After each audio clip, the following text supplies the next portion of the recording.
ঝাড়ু দিয়ে বিছানা না ঝেড়ে কাপড় দিয়ে কেন বিছানা ঝাড়ু দিতে হয় জানলে আপনি অবাক হবেন। রসুলের একটা হাদিস এবং বর্তমান বিজ্ঞান অবাক করা একটা তথ্য এখানে নিয়ে এসেছে।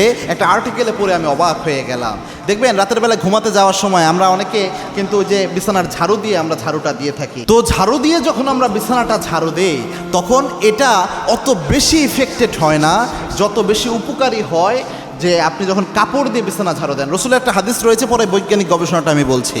আল্লাহর হাবিব সাল্লাল্লাহু আলাইহি সাল্লাম বলছেন, যখন তোমরা রাতের বেলায় ঘুমাতে যাওয়ার আগে তোমাদের বিছানাটা কাপড়ের একটা অংশ দিয়ে তোমরা তোমাদের বিছানাটাকে ঝাড়ু দিয়ে নাও। সুবহানাল্লাহ। আজকের বিজ্ঞান বলছে কোনো ব্যক্তি যখন বিছানার ঝাড়ু দেয় তখন শরীর থেকে, আমরা যখন বিছানায় শুয়ে থাকি শরীর থেকে অনেক ধরনের ছোট ছোট আমাদের চামড়াগুলো, মৃত চামড়া, মৃত কোষ, এগুলো কিন্তু বিছানায় থাকে।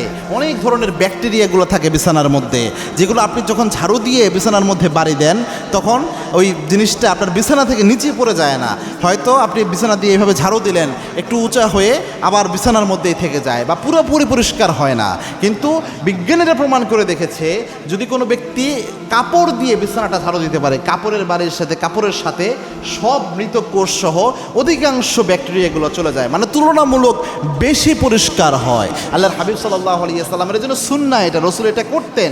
তিনি কাপড়ের অংশ দিয়ে, কাপড় যে কোনো একটা কাপড় বা আপনি একটু মোটা কাঁথা বা যে কোনো একটা কিছু দিয়ে যখন বিছানা ঝাড়ু দিবেন তখন আরও বেশি পরিষ্কার হবে। যেটা ঝাড়ুতে কয়েকবার ঝাড়ু দিলে হয় ওটা এমনি অল্পতেই হয়ে যাবে। এই জন্য 1450 বছর আগে আল্লাহর হাবিবের যে ছোটো ছোটো সুন্নাহগুলো ছিল, যেগুলো আমরা হয়তো বর্তমান আধুনিক সময়ে এসে অনেক কিছু পাওয়ার পর এগুলোকে আমরা গুরুত্ব হিসেবে দেখি না, কিন্তু রসুলের ওই সুন্নাহগুলোই সবচেয়ে বেশি আদর্শিক, সবচেয়ে বেশি বৈজ্ঞানিক।